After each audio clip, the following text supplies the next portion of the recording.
This is the new Tesla Model 3. And Tesla have made a huge range of changes to the car to make it more luxurious and comfortable to drive. But have they worked? Well, I'm going to drive it right now to find out. And I'm even going to use a bit of science to find out if Tesla are telling the truth. Buy, sell, Carwow. I'm actually starting off this review in the old Tesla Model 3 Long Range. And what I'm doing is just remembering what this car feels like to drive. So taking in the noise levels, taking in what it feels like through my bottom to work out how good the suspension is or isn't. It's very interesting. Tesla has been quite critical of its own suspension in the Model 3. Well, I say they've been critical for the launch of this new Model 3. Obviously, when they launched this car, they weren't going, oh, the suspension is a little bit kind of uncomfortable and fidgety. You know, they wanted people to buy the car. But changes that they've made based on customer feedback is that the suspension could do with a little bit of smoothing out. Customers also wanted the cars to be a bit quieter, so less road noise, less wind noise. So we'll see. Just remembering, taking it in, and then I'm going to do some comparisons to the new car. Anyway, I think that's enough subjective testing. Let's try and do some objective testing. So I'm actually going to jump into the back because apparently it was passengers in the rear of this car that really complained about the noise levels and the suspension being a little bit fidgety over rougher surfaces. Okay, so I'm now in the back seat. I've got a sound meter on my phone. Lewis, the cameraman, is driving and he's going to cruise along this stretch of road at the speed limit, which is 70 kilometers an hour. And we're going to find out how many decibels we get. So I'll just place this down here and shut the up.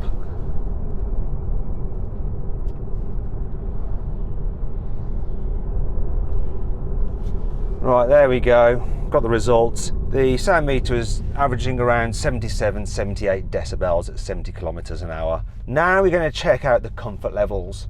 Okay, now we're on a stretch of road which is cobbled, and this will really test the car's ability to deal with high frequency bumps. There's also a few drains on our route, and they'll check out what the car's like at the bigger bumps. So I'm going to start the vibrometer and we're going to measure what this car actually does, and we're going to drive down here at 30 kilometers an hour. So let me just start this off. Here we go. And Lewis, if you'd start driving, and I'll put this down there. A little bit of a shock there. And there went up to 6. And on these cobbles it's averaging just over 5. There's another bump. Oh God, it made me sneeze. Right, there we go. It's going over 6 occasionally over the bigger bumps, but hovering just over 5. Right, we have some baselines there with which we can compare the new car. So now I'm going to hop in to the new Tesla Model 3. I've got a Tesla Model 3 Long Range. It's on 18-inch alloy wheels like the old car that I was driving. That was actually a 2019 car, so it didn't have acoustic glass on the front windows like the very latest previous generation Model 3. This one has it on the front and rear windows, so that should improve comfort. They've also made a load of changes to the suspension, the springs, the dampers, the way the suspension is mounted to the car, the bushings, to hopefully make it more comfortable. But let's see. So here we go. Obviously there is no stalk to put into drive. I now swipe that forward. And then to indicate there's no stalk, we've got the new Tesla Model 3 steering wheel here, so I have to press this button.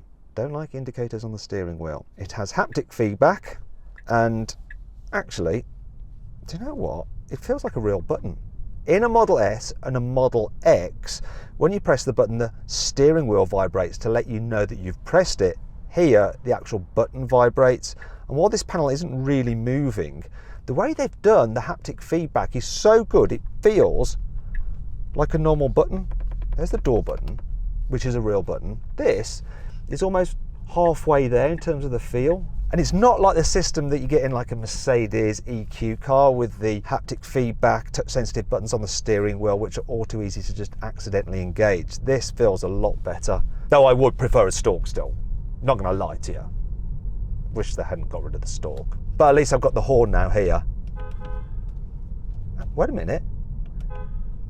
I know this is a loud horn on the outside, but I'm not hearing it so much on the inside. So this soundproofing Already I can tell that it's improved over the old car.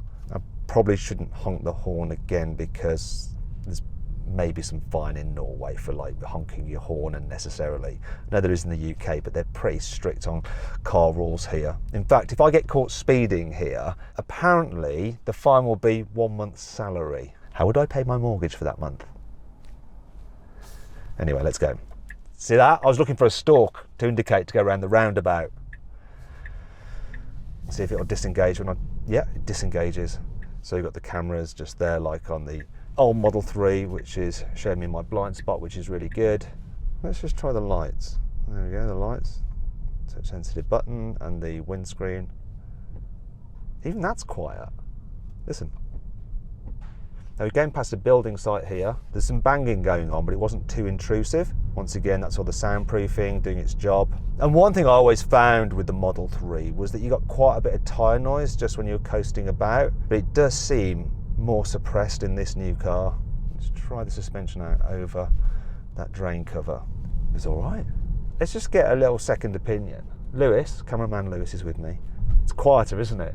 Restricted zone re-edged. That'll be our drone on the car in front talking to us. In case you're wondering, that's how we film some of these driving shots. It's definitely quieter. It's definitely quieter.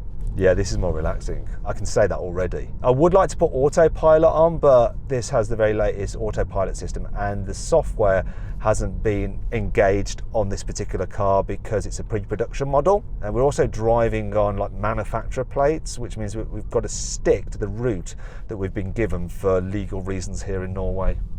Well, so Tesla say. Oh, hello, cheeky. There are a lot of electric cars here in Norway, a lot of them. I'm really glad that they pulled right in front of us there and just totally knackered our driving shots. Thanks, couldn't wait to go behind. Please go straight on at the next roundabout because we've got to go right. Interesting, they've got a towing bar there on their electric car. Electric cars aren't as good as diesel cars for towing. Good they went the other way.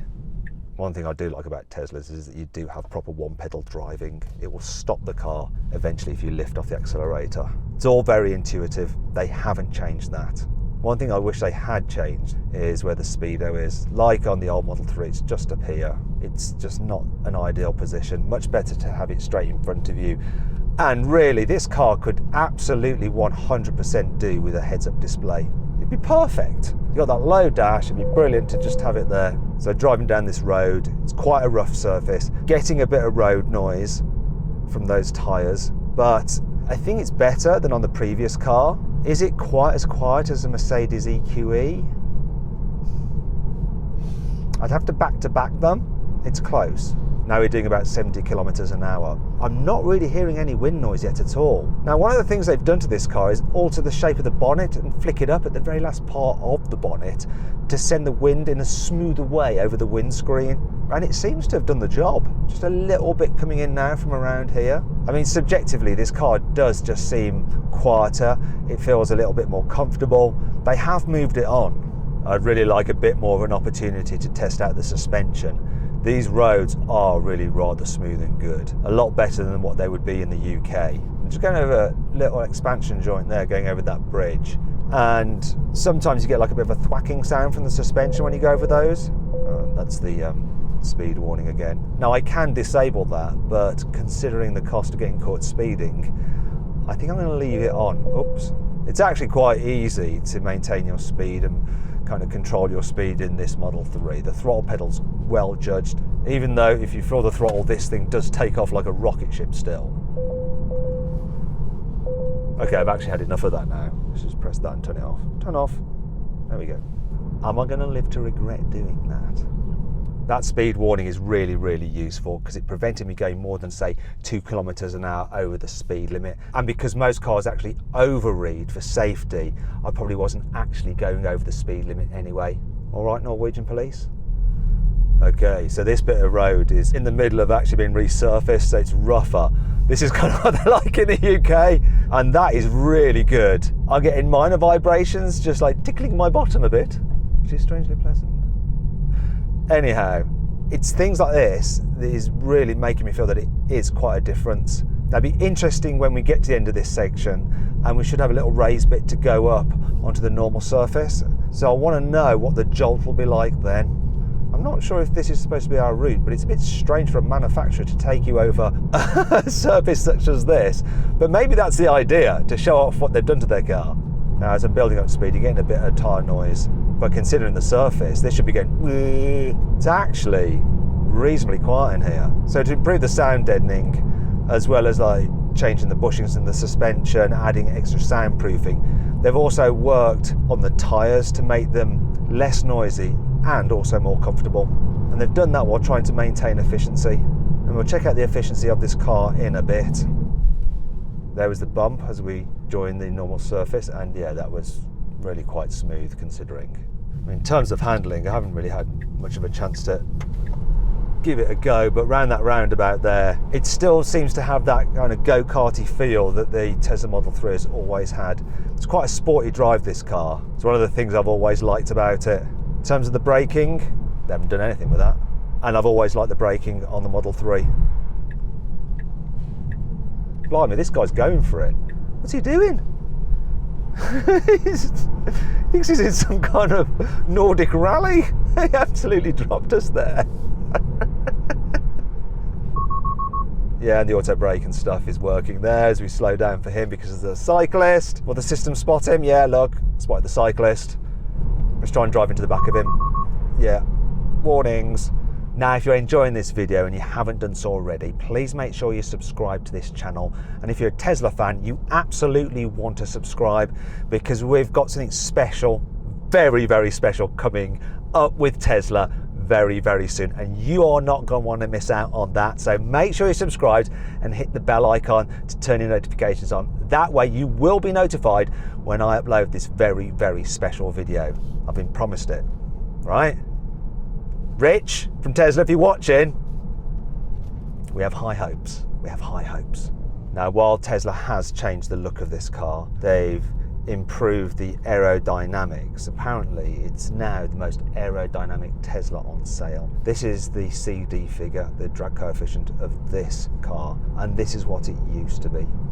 Now, that improves the efficiency, but also helps reduce wind noise. In terms of the motors, they're the same. So this is a dual motor car, so one up front, one at the back, and combined you got about 490 horsepower and 490 newton meters of torque. The acceleration is the same. It's 4.4 seconds to 60 miles an hour. The top speed is different though. So the previous generation Model 3 Long Range would do 145 miles an hour, whereas this one only does 125 miles an hour. The reason that they've decided to reduce the top speed is because in most parts of the world, apart from Germany, you can't go over like 70 or 80 miles an hour. So what they've done is gone for a slightly different tyre, which improves comfort and efficiency, and it's not designed to go quite so fast. So that's a sacrifice they've decided to make. And I think for most people, most of the time, that is the right choice. There's also been no change to this car's battery. So in this long range version, you have a 75 kilowatt hour battery pack.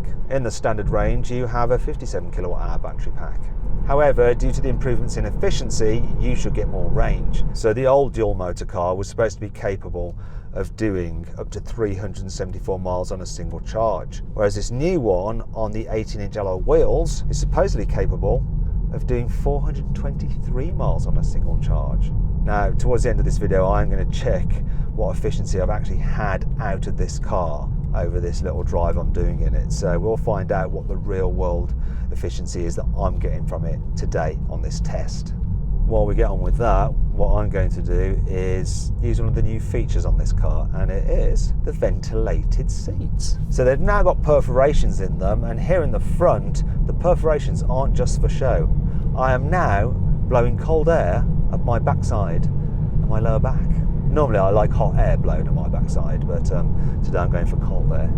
Another thing I'm going to do while I'm driving along, actually I'm not going to do it, I'm going to get Lewis to do it because it's probably safer. Hit the car icon down there, and then I want you to go into lights. Then I want you to scan down and click that little colory icon there, and I want you to change the lighting in my door. Go on, just move that little cursor around, change all the lighting in the door there and on the dash. It's quite nice having this light bar across the front of the dash there, and this new bit of trim here, which you are going to be able to personalise. Also, the ventilation system is slightly different than before, so what I can do is actually switch off the fan for the passenger separate to the fan that's blowing air onto me. So if you've got a passenger that doesn't like to have like the air blown on them, you can actually disable it for them, or vice versa. But fortunately, Lewis does like to be blown. Don't you, Lewis? I hear it doesn't happen often. But you'll take it when you can get it, even if it's from the car. Poor Lewis is like shaking his head. Let's have a little look at Lewis. Another update that Tesla has made to this new Model 3 is to improve the stereo. You get the premium audio system on the Model 3 Long Range, and it now has 17 speakers, and they're busy telling us in the presentation about how much bass it's got. So let's have a little listen to it. I'll just bump up the stereo, turn it on.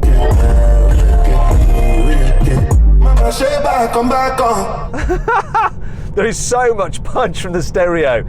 The bass is so intense that the speaker down by my ankle here is just like blowing my trouser leg. That is nuts and very loud. I don't think it's quite as good as the Burmester sound system you can get in the new Mercedes E-Class. And if you want to see my full in-depth video review of that car, click on the pop-out banner up there for the link in the description below.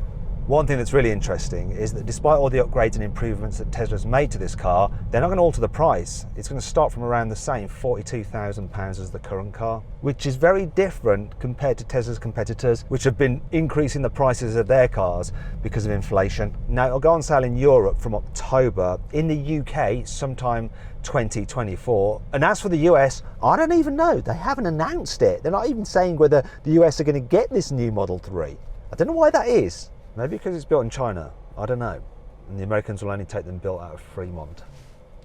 Anyway, Tesla hasn't announced it. However, if you want to compare prices on a wide range of electric cars, click on the pop-out banner up there for the link in the description below to go to carwow. All right, let's just do a cheeky little U-ey. See how manoeuvrable the car is. Don't curb it. Yeah, we made it round. I think my bottom is cool enough now, so I am going to turn off the cooled seat, because it's also a little bit noisy and it's kind of just spoiling just how quiet they've made this car. Speaking of which, I want to try it in the back seat, because you always got a little bit more noise and a bit more bumps from the suspension from the back seat. So let's just swap drivers. I'm going to get Lewis to drive, and I'm going to see what it's like in the very back. Before I do though, I think we should probably just pull over and check the efficiency of the car. So let's have a look at the trip. So where are we? Average energy consumption 136 watt hours per kilometre. And I've just been driving normally, so I'm going to have to do some maths to find out what that is in miles per kilowatt hour. Okay, so that works out to 4.57 miles per kilowatt hour, which is pretty blooming good. I mean, all the German cars that I've driven, say the i4 and the Mercedes EQE, don't get anywhere near that kind of level of efficiency. So let's see what that is when you multiply it up by the 75 kilowatt hour battery pack times 75. That's given me a range, a real world range of 342. It's not bad. It's not quite the 423, but it's 81% of the claimed range, which by my experience driving electric cars to see how far they go in the real world is a decent number. Now, if you want to see me compare the real world range of a bunch of electric cars, click on the pop-out banner up there for the link in the description below to watch my very special EV range test. You'll also be able to see what happens when the cars run out of electricity. Right, now what I'm going to do is jump into the back and see what it's like from the back seat. Tesla has actually revised the rear seats for this new Model 3. They've changed the geometry slightly to make them a bit more comfy. They feel slightly more reclined. I still don't think you get much under thigh support because the floor is quite close to the seat base, but it is an improvement. Also, they've changed this. Look, the armrest is longer. Cup holders there. Big difference though is this down here. Got a screen in the back. So look, there you go. You can see I can control things like the climate here, the sound system. I can also watch YouTube movies and play games on it as well. And we've got two USB-Cs there. Apparently the USB-Cs can charge it up to 65 watts. So you can charge a laptop off them. That's good.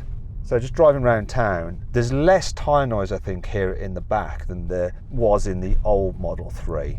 If I just show you here, you've now got acoustic glass here in the back, and also the rear window, this huge rear window, that is acoustic glass as well, which is helping with the noise reduction.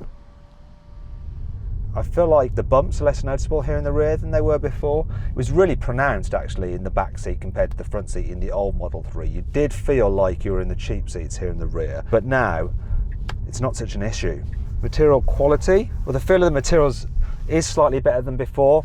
Once again, I don't think the quality of the materials are quite as nice as in a BMW i4. However, this car does beat the BMW in terms of its efficiency and its weight. It's a lot lighter. So this thing weighs in at under 1900 kilos. There hasn't been much of an increase in the weight over the previous car. In fact, it's pretty much the same. Whereas the BMW is quite a bit heavier, as is the equivalent Mercedes, the EQE. And in terms of like noise and comfort in the back, it's now up there with the Germans. Do you know what? This is all well and good, like saying how it feels, but what we need to do is an objective test. So I'm going to get my phone and we're going to check the sound levels now and the comfort levels. So let's do the tests. Let's get scientific. Right, so we're going to do the sound test now. Start at the same stretch of road, 70 kilometers an hour.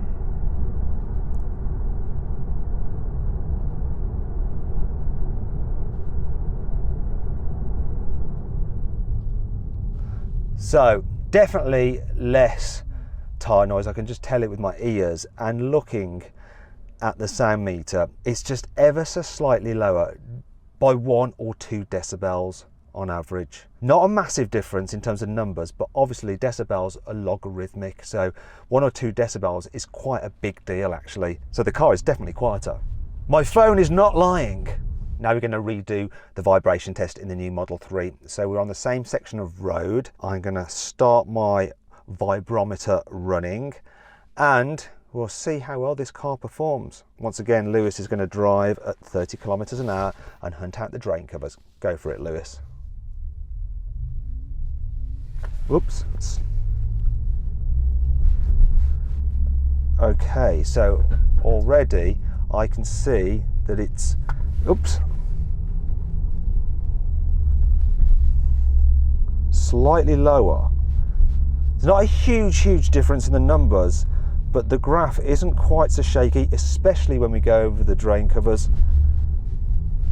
Now what I'm going to do is just show you on screen the 2 vibrometer readings, and you can actually see that with the second reading, which is in the new car, this car, you can see that the lines are more consistently underneath the 5 mark. It's a small difference on my vibrometer, which isn't the most scientific thing, but you can see that the vibrations are slightly lower, as are the major impacts. Seems like they have definitely improved the suspension according to my very scientific test.